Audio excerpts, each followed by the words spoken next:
Assalamu alaikum wa rahmatullahi ta'ala wa barakatuh. Le cadeau de l'aube. Chers frères, chères sœurs, aujourd'hui, nous allons faire une réflexion très profonde sur Laylat al-Qadr.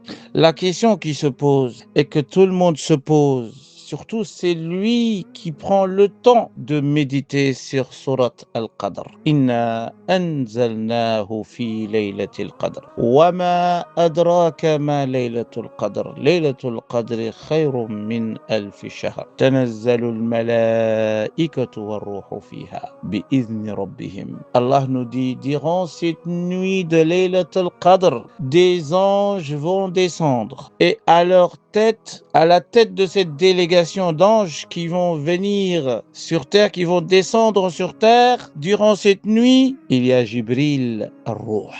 Ar-Ruh, c'est un des surnoms de Jibril, l'Esprit Saint. Jibril, alayhi salam, va descendre avec des anges sur terre. Mais la question qui se pose, qu'est-ce que les anges viennent faire sur terre? C'est quoi leur but? C'est quoi leur objectif?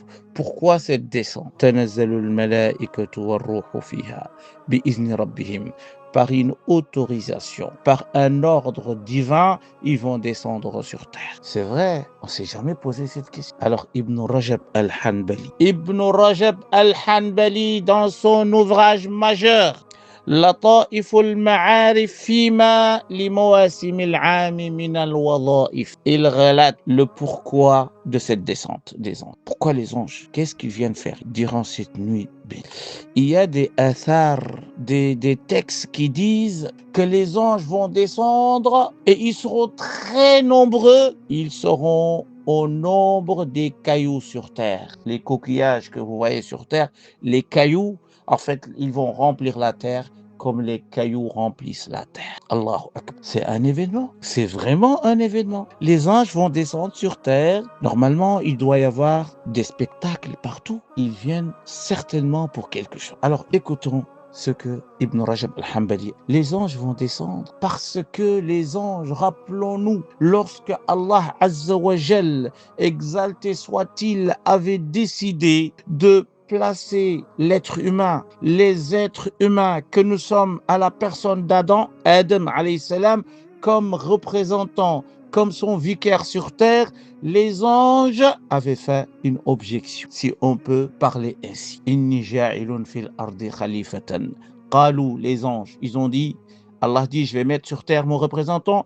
Qalou ataj'alu fiha man yufsidu fiha wa yasfiku ad-dima'a wa nahnu nusabbihu bihamdika wa nuqaddisu lak. Les anges, ils ont dit, non, l'être humain, il ne mérite pas de mener cette mission. Il n'est pas apte pour ça. Nous sommes aptes, les anges. Car nous t'exaltons, nous te glorifions à tout moment, en permanence. Nous ne commettons pas de péché et nous sommes toujours soumis à tes ordres. C'est nous qui devrons ou qui devons mener cette mission, pas l'être humain que nous sommes, nous les humains. Donc il y a eu cette objection. Allah, il leur a dit, Inni a'lamu ma la ta'lamun. Je sais ce que vous ne savez pas. Je sais ce que vous ne savez pas de cette créature formidable qui est l'être. Car l'être humain, il est capable de se hisser au plus haut degré de la sainteté et de la spiritualité, mais il peut descendre au plus bas de l'échelle pour devenir une pourriture. Il peut devenir un saint homme, mais il peut devenir aussi une pourriture. وَلَقَدْ خَلَقْنَا الْإِنسَانَ فِي أَحْسَنِ تَقْوِيمٍ ثُمَّ رَدَدْنَاهُ أَسْفَلَ السَّافِلِينَ. Il a cette capacité de s'améliorer et de se dégrader. Les anges, ils n'ont pas cette capacité. Si les anges voulaient désobéir à Allah, ils ne seront pas capables. Parce que dans leur nature, ils ne peuvent pas désobéir. Et donc les anges, ils ont dit, l'être humain, si tu l'envoies sur terre, il va semer le chaos et il va verser le sang. Ça, c'est le jugement des anges. Sur qui? Sur vous et moi. Allah Azza wa Jal, Laylat al-Qadr, il va demander aux anges d'aller visiter la. Descendez et allez voir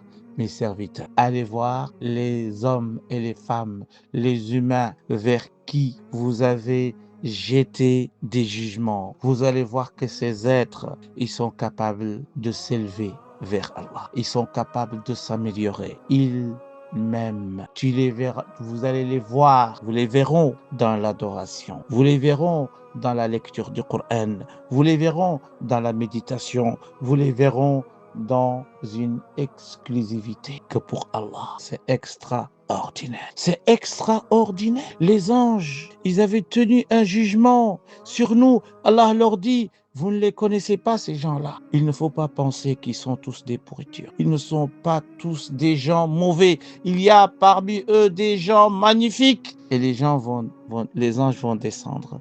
Ils vont voir les mosquées remplies. Ils vont voir les musulmans dans une générosité débordante. Ils vont voir leur adoration. Ils vont voir leur méditation. Ils vont voir Qiyam al-Layl. Ils vont voir les prières nocturnes. Ils vont voir tout ça jusqu'à l'aube. Et ça sera une nuit de paix et de sérénité et de l'apaisement. Jusqu'à l'aube. Et ils vont retourner vers Allah pour dire, Ya Allah, sadaqta, Allah, tu as vérité. Tu sais ce que nous ne savons pas. Inni a'lamu ma la ta'lamun. Wa 'allama Adam al-asma'a kullaha. C'était le cadeau de l'eau. Wassalamu alaykum wa rahmatullahi ta'ala wa barakatuh.